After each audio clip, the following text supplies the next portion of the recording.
오늘 우리가 함께 은혜 받으실 하나님의 말씀은 고린도전서 5장 1절에서 8절의 말씀이 되겠습니다.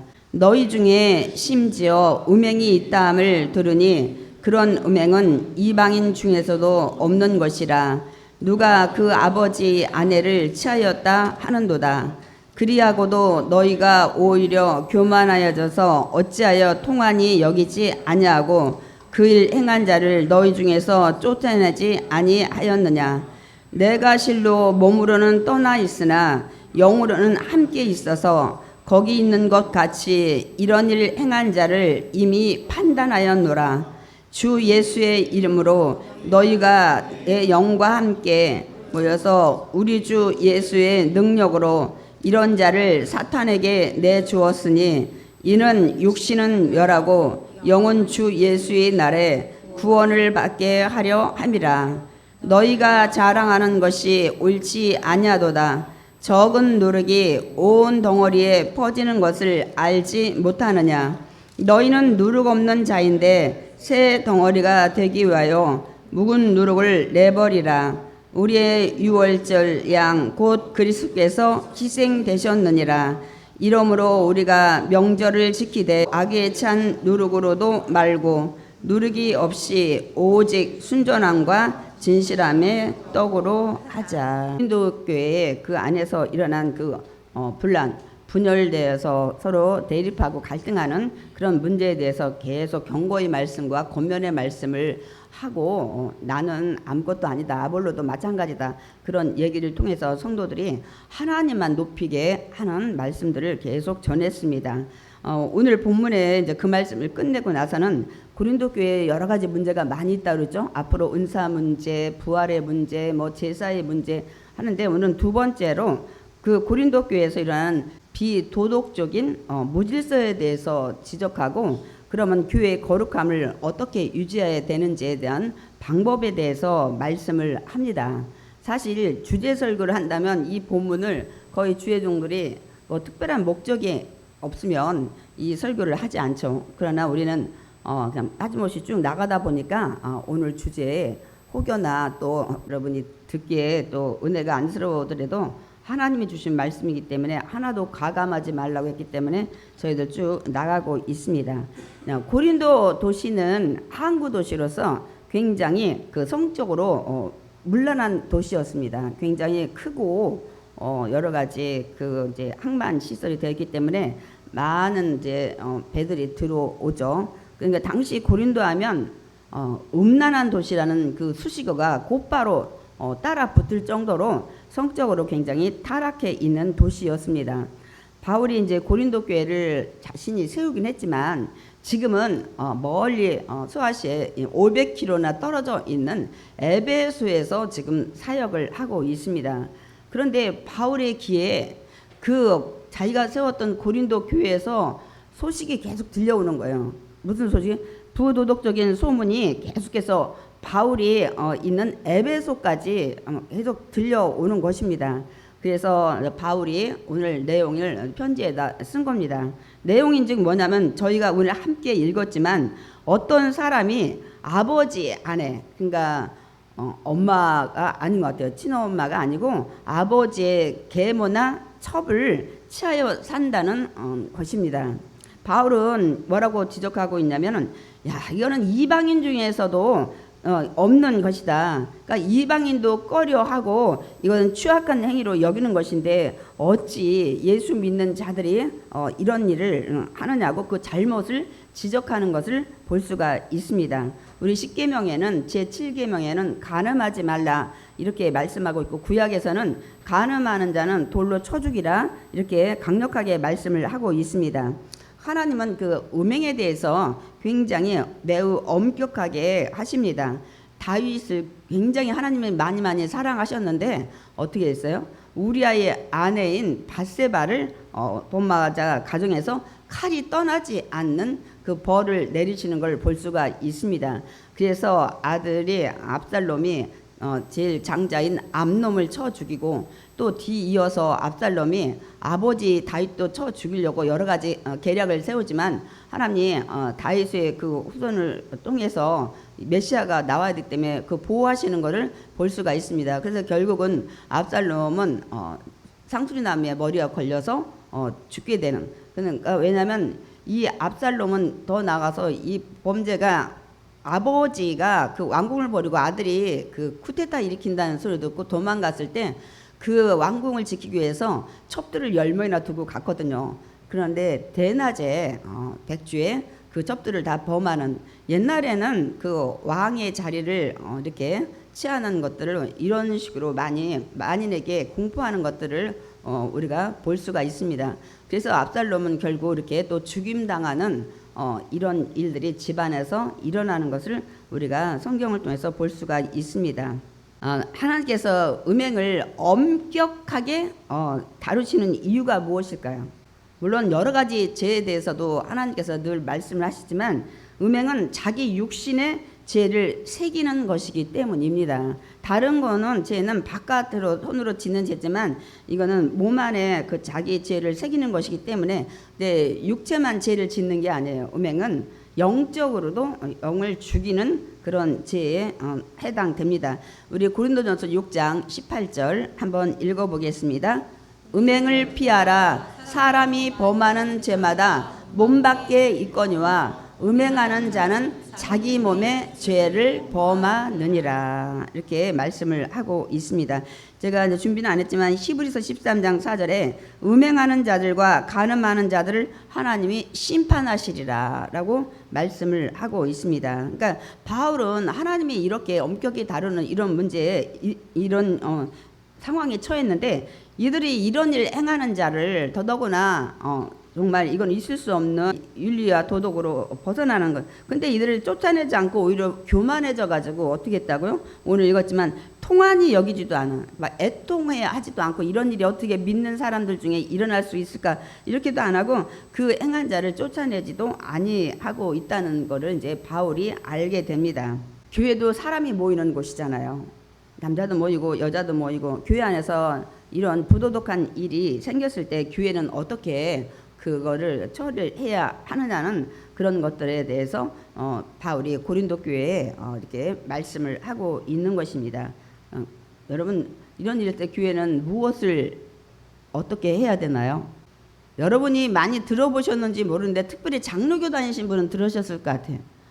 권징이나 칠이라는 단어를 처음 듣는 분도 많이 있을 거예요. 권징은 선을 권하고 악을 징벌한다는 뜻인데 우리 옛날에 뭐 권선징악 이런 것들도 사자성어가 있긴 있지만 이거를 이제 보통 교회에서 치리한다고 얘기를 합니다. 그러니까 뭐냐면 치리는 교리에 불복하고 또 이 불법한 자들을 이 당회에서 이게 이제 증거를 수집하고 심사해서 책벌을 하는 거예요. 책망하고 벌 주는 것을 치리라고 얘기를 합니다. 우리 이제 주변에 그런 일들이 많이 없으니까 잘 듣지 못했을 거예요, 여러분. 그러나 저는 좀 여러 번 들었습니다. 최근에도 뭐 한 달 교회 나오지 말아라, 뭐 너는 6개월 나오지 말아라 이런 것들을 이제 합니다. 근데 그래서 얼마 동안 나오지 말라고 그러는데 그때는 어른이 아니었던 것 같아요. 제가 지금 생각에 구체적으로 어떤 내용인지는 잘 생각이 안 나는데 학생이었던 것 같아요. 그래서 이런 것들을 이제 치리를 했다고 목사님이 말씀을 하시더라고요. 그러면 이런 치리 목적이 어디에 있냐는 거예요. 교회의 거룩성을 유지하기 위해서 할 수 없이 하는 거예요. 여러분 교회 전체의 이 거룩함이 무너지면 얼마나 큰 폐단이 있는지 아십니까? 하나님의 임재가 일단 떠나요. 그 교회가 거룩하지 않기 때문에. 그 다음에 성령의 거룩한 그 은사가 그쳐버려 이제 교회 안에. 신성함이 사라지고 예배는 형식적으로 드리는데 인간의 모임 공동체가 되는 거야. 하나님이 계셔야 우리가 주님의 몸 된 성전이 되잖아요. 그런데 거룩함이 사라지니까 인간이 그냥 모여서 외식적으로 그냥 예배 드리고 이런 모임이 되기 때문에 굉장히 이게 사실 중요합니다. 하나님의 임재가 떠난 교회, 여러분 어떻게 생각하세요? 성령이 역사하고 싶어도 성령의 역사가 그친 교회. 그렇기 때문에 사실 이런 부분들도 교회에서 선포가 돼야 돼요. 왜냐하면 이런 일들이 비일비재로 가끔 일어나기 때문입니다, 여러분. 그리고 두 번째는 거룩성을 유지하기 위해서 7이 목적이 있고, 왜냐하면 이 정도로 정말 어마어마한 이런 폐단이 있기 때문에. 그 다음에 지은 자를 회개시켜서 구원받게 하기 위해서의 목적이에요. 그러니까 7이 목적은 사랑에 근거를 합니다. 사랑하기 때문에 그렇게 7위를 하는 겁니다. 그런데 예나 지금이나 교회에서 이 7위가 잘 이루어지지 않고 있어요. 많은 교회들은 단호하게 하지만은 그렇지 않은 교회에서는 사실 여러 가지 상황에서 이 눈치 저 눈치 보다 보니까 많이 못하고 있습니다. 전 제가 담임 목사다 보니까 이해가 되더라고요. 첫 번째 이유는 교회의 영혼 살리는 그런 목적보다는 아이고 성도 떠나면 어떡해. 그래가지고 그 교회 숫자에 더 치중하다 보니까 함부로 7위를 못해요. 저도 무슨 얘기를 하면 성도들이 힘들어하고 하니까 정말 어떤 때 생각하다가 신중히 이렇게 얘기를 하게 되는데, 그래서 저는 이제 그런 것들도 충분히 이해가 되더라고요. 그렇게 하기 때문에 저도 이런 문제는 아니었지만은 옛날에 정치 문제 가지고 한번 어려움을 겪은 적이 있어요. 제가 이제 무슨 기도회를 했는데 그때 몇 분이 들고 일어나셔서 막 이렇게까지 얘기한 거예요. 아니 교회가 크지도 않는데 목사님은 왜 이런 소리를 해가지고 성도들을 다 떠나게 하시려고 그러나 막 그래가지고 제가 다른 거는 내가 모른다 그랬어요. 나는 뭐뭐는 싫다. 내가 이런 식으로 얘기를 해서 마무리를 하고 그분들이 다 교회를 다시 나오게 됐습니다, 여러분. 두 번째는 당사자들이 거의 이게 지금 첫 번째 이유랑 비슷한데, 첫 번째는 교회의 상황에서 담임 목사나 교회의 공동 당회에서 이렇게 생각하는 거고, 또 하나는 이 당사자가 7위를 당하면 회개하지를 잘 않아요. 이유가 뭔지 아세요? 옛날에는 고린도 이 시대 이럴 때는 상관이 없겠지만 지역에 교회가 하나 있어.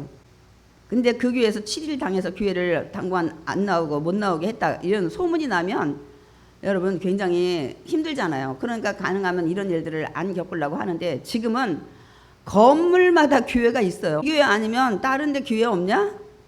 막 이렇게 하니까 회개가 안 되는 거예요. 그냥 자기 잘못에 대한 지적을 해준 거에 대해서 감사하게 생각하기보다는, 회개하기보다는 뭐 거기 아니어도 많은데 이렇게 하니까 회개가 안 되고 성도만 떠나는 이런 결과를 갖기 때문에, 근본적으로 회개가 잘 안 되기 때문에 이 7위가 잘 교회마다 굉장히 신중하게 하고 또 잘 이행이 되지 않고 있습니다. 또 세 번째는 하나님의 사랑에 대한 오해 때문에 그래요. 지금 미국에서 심각한 것은 감리교 교단들이 심각한데요. 거기 감리교 교단에서는 동성애와 성소수자들을 인정하고 받아들였잖아요. 그래서 이걸 받아들이지 않는 교회는 교단에 다 제명을 시켰어요. 참 안타까운 일이죠. 그런데 더 정말 심각한 일은, 그렇게 해서 처음엔 성도들이 이렇게 해서 이제 당회에서 결정을 하든 작은 교회는 담임 목사님이 했겠죠. 우리는 도저히 동성애나 성소수자들 인정 못하겠다. 그렇게 하고 이제 교단에서 탈퇴까지 당해서 나왔는데, 문제는 성도들이 뭐라고 하냐면 그렇게 동성애나 이 성소수자들을 인정하지 않는 목회자를 또 내쫓는 거예요. 아니 하나님은 7번씩 70번이라도 용서하고 사랑하라고 했는데 어떻게 목사님은 그 사람들을 인정하고 사랑하지 못하는 거예요. 현실이 지금 이런 일이 많이 일어나고 있어요. 제가 한 몇 년 전에 듣기에 감리교에서 이런 일이 일어날 때 예를 들어 100명이라면 한 25%가 반대를 하고 교회를 떠났다고 합니다. 그래서 쫓겨난 목사님이 막 한국에도 들어오고 막 그래서 그런 문제가 좀 있었어요. 그런 것들 이런 게 많이 있습니다, 여러분. 그러니까 하나님의 사랑에 대한 오해, 이런 것들 때문에 이런 문제가 발생을 하는데, 여러분은 어떻게 생각하십니까? 동성애나 성소수자를 인정하고 여기에 동성애가 목사가 되고 동성애끼리 와서 주례를 해달라고 하면 해야 되고, 남자와 남자가 살고 여자와 여자끼리 살고 이런 문란한 이런 일이 있을 때 과연 우리는 어떻게 해야 되는지 우리도 참 많은 생각을 해야 될 것 같아요. 아직은 그렇진 않지만 그래도 우리나라도 점점 이런 것들이 그 만연해지는 것들이 참 안타까운 현실입니다. 여러분 그 7위의 그 판단의 기준은 오직 하나님입니다. 하나님의 말씀의 진리에 기준해야 되는 것입니다. 분명 하나님은 동성애나 이런 것들을 인정하지 않으시고 죄로 말씀을 하십니다. 그러면 바울은 지금 이런 일이 생겼다는데 거리는 500km씩이나 떨어져 있는데 어떻게 했을까? 그 말씀이 이제 오늘 여기 기록이 되어 있고 우리가 읽은 내용입니다. 먼저 고린도전서 5장 4절에는 이 말씀을 하던 나도 주 예수의 이름으로 판단한다. 주 예수의 능력으로 판단한다. 기준을 거기다 두고 바울이 얘기를 합니다. 우리 고린도전서 5장 3절 읽어보겠습니다. 내가 실로 몸으로는 떠나 있으나 영으로는 함께 있어서 거기 있는 것 같이 이런 일 행한 자를 이미 판단하였노라. 뭐라고 얘기했어요?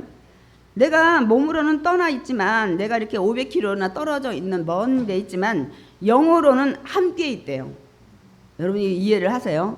영은 시간과 공간을 초월해서 있기 때문에 그렇습니다. 이게 이제 우리 헬라어로 하루파조라고 합니다. 근데 이런 일이 가끔 있어요.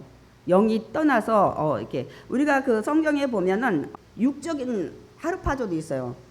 육이 순간적으로 딴 데 가서 있어요. 어떤 그 전도사님의 그 간증에 보니까 옛날에 전도사 할 때 굉장히 그때는 어려웠잖아요. 걸어다니고 겨우 이제 버스비만 장만해가지고 어디를 신방을 갔다가 오는데 어떤 연로하신 분이 차비가 없어서 지금 굉장히 막 힘들어 하는 걸 알고 자기가 집으로 돌아가는 그 있던 알량한 돈을 드린 거예요.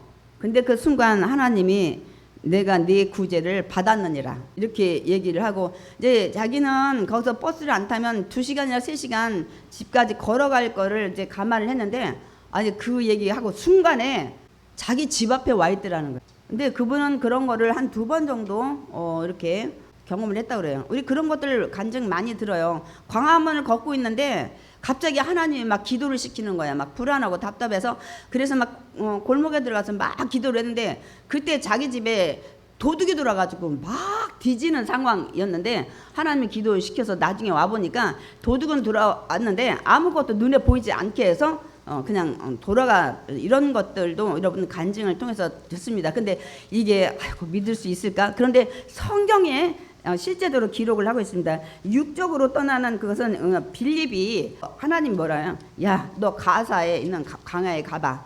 누구를 만날 거라고 이제 한 거죠. 가서 보니까 에티오피아 그 내시가 가마 타고 가는데 또 성령님이 가까이 가봐. 그래서 가마 옆에 가까이 가니까 이사야 53장을 읽고 있는 거예요. 뭐 도달장이 끌려가는 양같이 또 털 꺾는 양같이 잠잠히 있어 이런 고통을 당한다는 이런 내용을 읽고 있는 거예요. 이 에티오피아 내시가 그 차도 나 이 내용이 뭔지 모르겠다고 누구를 말하는 거냐고 얘기를 한 거예요.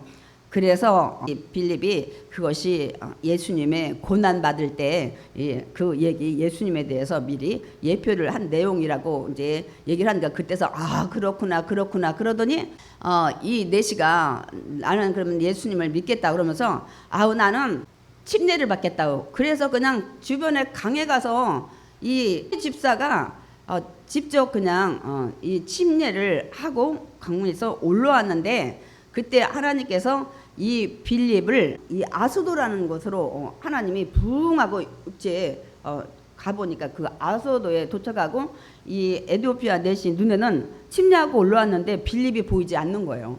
그런 것들이 성경에 기록이 많이 되어 있습니다. 그러니까 이건 육의 하루파조고 또 영의 하루파조도 아까도 제가 말씀드렸듯이 영이 영으로 떠나가지고 미국에서 막 기도를 시키는 거예요. 계속 기도를. 한국에서 막 답답해가지고 뭐 할 때 이런 일들 간증 많이 있는데 현실적으로 뿐만 아니라 성경에서도 그걸 말씀하고 있습니다. 아람의 장군이 어떻게 했어요? 문둥병에 걸린 거예요. 그런데 그 집에 소녀가 저기 우리나라에 가면 이걸 고칠 분이 계시다고 그래서 나아만이 왕에게 허락을 받고 어떻게 보이사를 온 거 아니에요. 그래서 이 물어물어 엘리사를 찾아갔어요. 선지자를. 그래서 엘리사가 이제는 요단 강물에 가서 7번 씻으라니까 처음에는 아유 우리나라에 강이 더 깨끗한 데가 있는데 이렇게 더러운 데서 내가 여기 들어갔다 나와야 되냐고 한 번도 아니고 들어가지 않았는데 신하들이 아유 장군님 여기까지 왔는데 무얼 못하겠어요. 지금 문둥병이 낫는다는데 그래가지고 물에 퐁당퐁당 들어갔다가 나오니까 7번 하니까 살이 아이처럼 여전히 막 뽀얀해졌다고 얘기를 하고 있습니다. 그러자 그 나아만 장군이 얼마나 감사하겠어요. 자기 나라 사람 백방으로 했어도 문병이 낫지 않았는데 그래서 엘리사에게 자기가 이제 너무 감사의 표시를 하려고 했는데 엘리사가 나한테 주지 말라고 하고 당신 길을 가시라고 하니까 이제 노새에다가 여기 있는 흙을 갖다가 내가 거기 가서 하나님만 섬기겠다고 이런 하나님은 내가 그 얘기 하면서 이제 뭐 이 아람 돌아가서 그 림몬 신한테 왕 옆에서 내가 이렇게 절하게 할 때 이런 것만 용서해 달라고 그것만 봐주고 그렇게 해서 이제 떠났는데 그 엘리사의 수하에 누가 있어요? 이 게하시가 종이 있었어요. 게하시가 보니까 아니 우리 선생님 엘리사는 아니 시대를 모르는구만. 돈이 있어야 되고 여러 가지 물질이 있어야지. 그래서 웬만큼 갔을 때 막 게하시가 나는 반드시 내가 보상을 받아내리라 하고서 어떻게 해요? 막 이제 한참 떨어졌을 때 가가지고 게하시가 막 그 나아만을 부르는 거예요. 막 그 나아만이 왜 그러니까 우리 선지자 2명이 왔는데 너무 뭐 어렵고 그러니까 좀 뭐 도울 것 좀 달라고 하니까 그때 은덩어리하고 옷 2벌을 얻어가지고 게하시가 또 게하시 밑에 총을 내리고 자기 집 가까이 왔을 때 자기 집에 감춰놓고 딱 엘리사 앞에 나타납니다. 그때 그러니까 엘리사가 너 어디 갔다 왔냐 그러니까 게하시가 나 아무 데도 안 갔다 왔다고. 너 내가 안다. 한 사람이 말에서 내려서 내게 이 물건 건네줄 때 나도 네 속에 가 있었다 이거. 나 다 안다 이거야. 다 봤다는 거예요. 그래서 이런 일들이 가끔 성경에서 진짜 실제적으로 일어납니다. 성경에 기록된 나아만의 사건을 게하시 그래가지고 이 엘리사브래요. 너 이렇게 하지 말라고 했는데 너는 하나님이 하지 말아야 될 때 했으니까 이 나아만이 걸렸던 문둥병을 네 평생 네 후손까지 걸리게 하라는 그런 것들을 우리가 말씀을 알 수가 있습니다. 그렇기 때문에 영으로 함께 가 있었다는 거예요. 바울이. 그다음에 고린도전서 5장 5절에 그래서 나는 그 자리에 가서 너희가 회의할 때 이들이 회의는 했었나 봐요. 회의를 했는데 어떤 판단을 했냐면 고린도전서 5장 5절 읽겠습니다. 이런 자를 사탄에게 내주었으니 이는 육신은 멸하고 영은 주 예수의 날에 구원을 받게 하려 함이라. 나는 그때 이미 결정했어. 내 영으로만 가 있었고 육은 가 있지 않았지만은 나는 그 모든 상황을 판단하고 나는 결정을 내렸는데 이런 자를 사탄에게 내주었다는 거예요. 이게 뭐냐면 여기 사탄은 세상 밖을 얘기하는 거예요. 그냥 출교하는 거예요. 출교 바깥으로 교회 공동체 안에서 바깥으로 나는 그렇게 하기로 판단을 했다는 거예요. 그러니까 뭐냐면 그 당시는 마찬가지예요. 지금도 교회에 나오지 못하게 영원히 나오지 못하게 하는 사람도 치리도 있고 이 기간을 정할 수도 있는데 그 당시는 더 심각했던 게 뭐냐면 우리는 성찬을 그나마 우리 교회는 자주 해서 그래도 매주 첫 주에 하는데 그때는 예외에 늘 성만찬을 했어요. 그런데 굉장히 이들은 예수의 십자가에 죽고 부활하심 이런 것들을 중요시 여기는 이때였는데 성만찬을 하지 못하는 이런 것들 굉장히 이런 어려움을 주게 하는 것들을 볼 수 있습니다. 그러니까 출교는 그 사람을 멸망시키기 위한 것이 아니라 그 사람을 회개시켜 구원받게 하는 것입니다, 여러분. 그런 목적이 있어요. 그리고 여기에 또 나는 육신은 그 사람의 출교시킨 다음에 멸하고 육신을 죽인다는 게 아니라 육신의 삶을 패하게 하고 또 여기 뭐라고 말씀하고 있어요? 그 대신 영은 주 예수의 날에 구원을 받게 하기 위해서 나는 이런 나는 판단을 내렸노라 하고 이렇게 얘기를 합니다. 그러니까 바울이 또 하나 하나님을 이런 것이 싫어하는 그런 것도 있지만 또 이렇게 단호한 대처를 하는 이유가 오늘 성경에 그 내용을 얘기를 하고 있습니다. 한 사람이 그 자리에만 머물러 있지 않다는 거예요. 뭐냐면 전파된다는 거예요. 오염되기 때문에 이런 내가 단호한 조치를 내린다는 것을 오늘 말씀에 설명을 하고 있습니다. 그러니까 이런 그 잘못된 것이 교회 전체에 퍼져서 거룩함이 무너지기 때문에, 아까 거룩함 무너지면 어떻게 된다요? 하나님이 떠나셔, 임재가. 그리고 성령의 역사가 그치게 돼.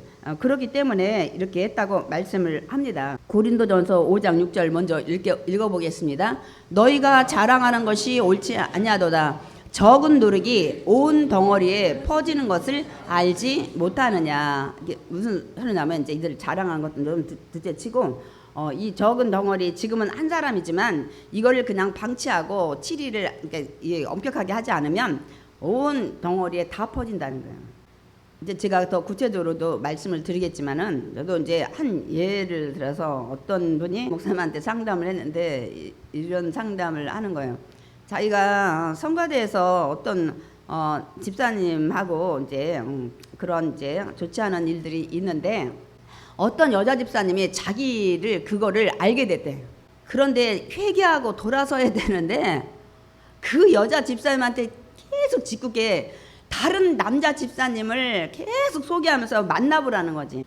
너도 그래야 입을 다물게 하니까.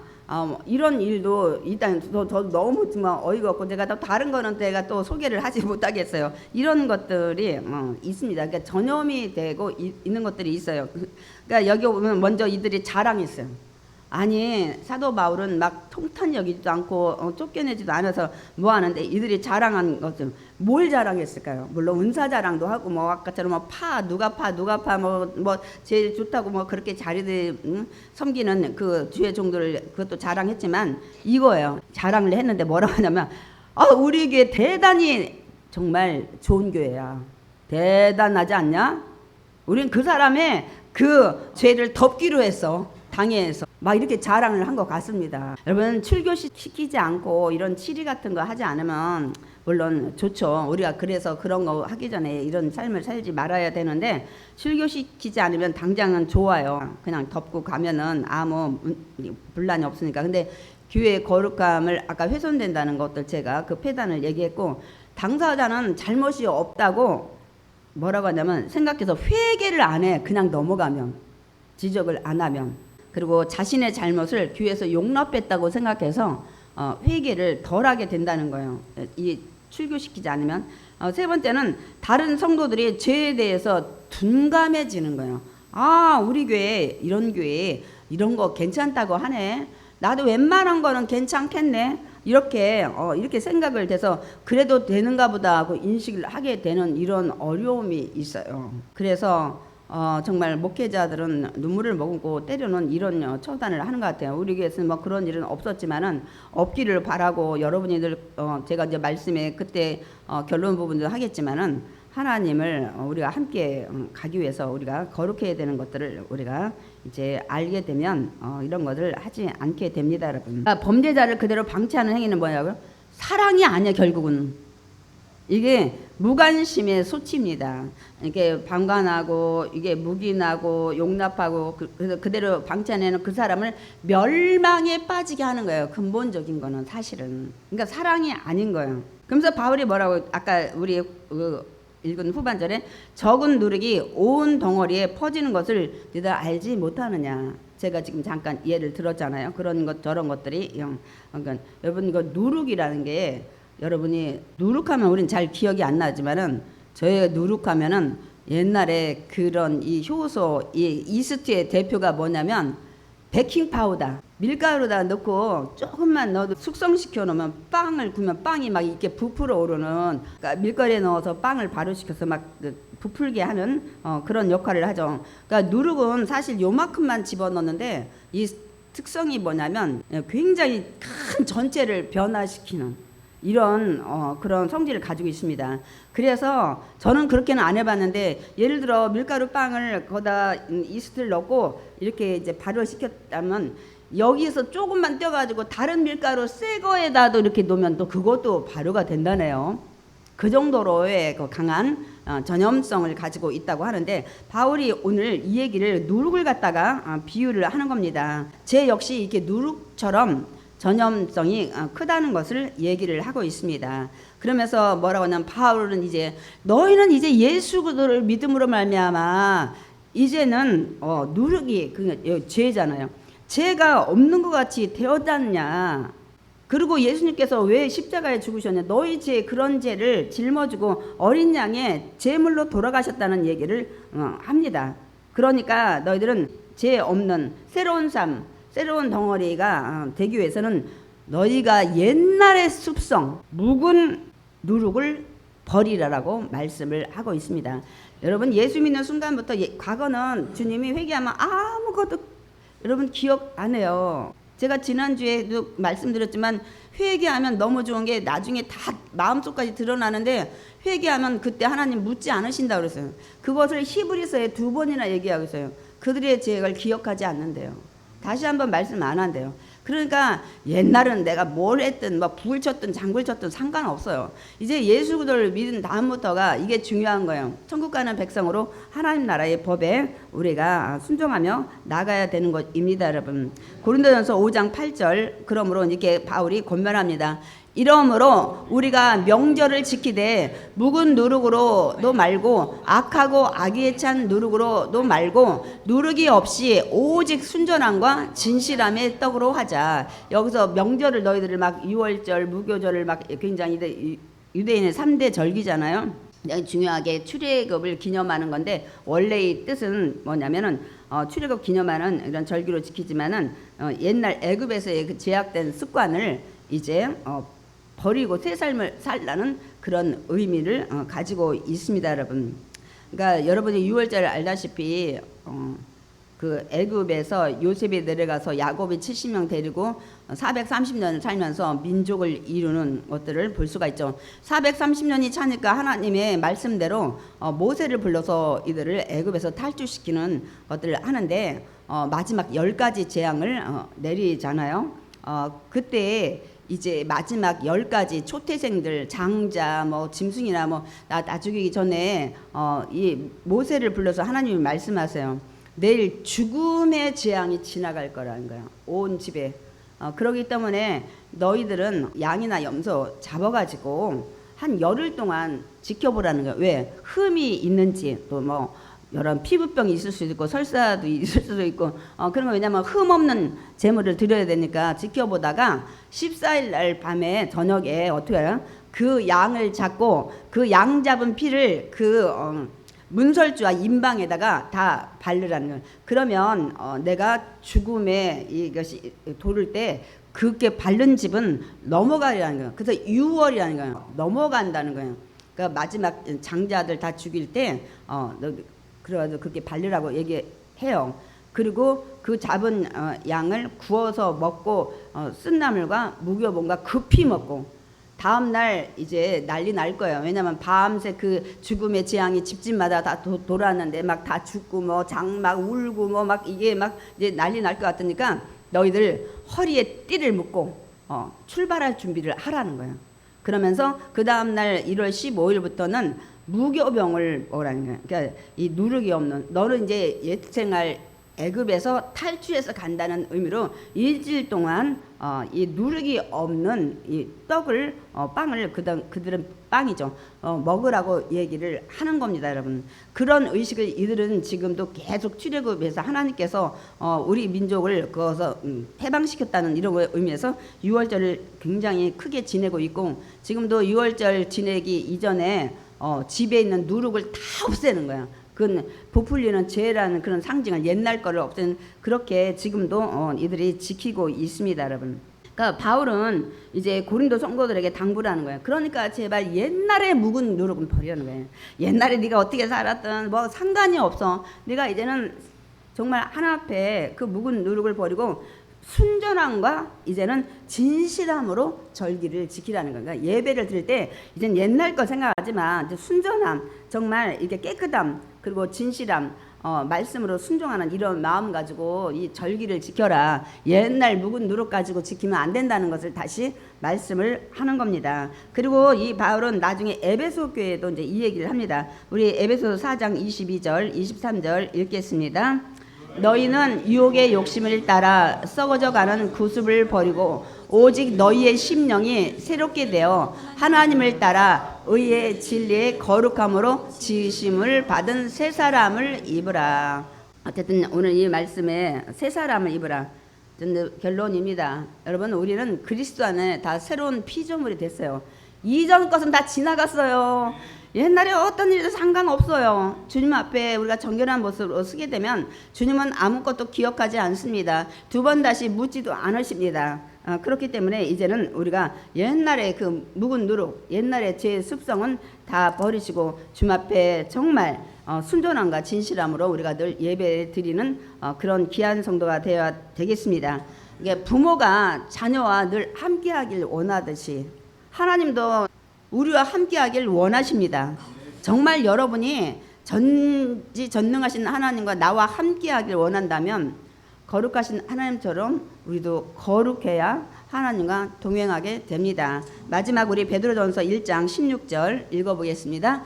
내가 거룩하니 너희도 거룩할지어다. 레위기 11장 45절에 이스라엘 백성들한테 나는 출애굽 너희를 시킨 하나님이다. 정말 나는 너희 하나님이 되고 너희는 내 백성이 되길 나는 원한다. 그러니까 내가 거룩하니까 너희가 거룩하라. 그러면 나는 너희의 하나님이 되고 너희는 내 백성이 되겠다는 거예요. 그래서 우리가 거룩할 때 거룩하신 하나님 곁에 우리가 가까이 가고 우리 기도가 또 응답되고 소통될 줄 믿습니다. 아멘. 우리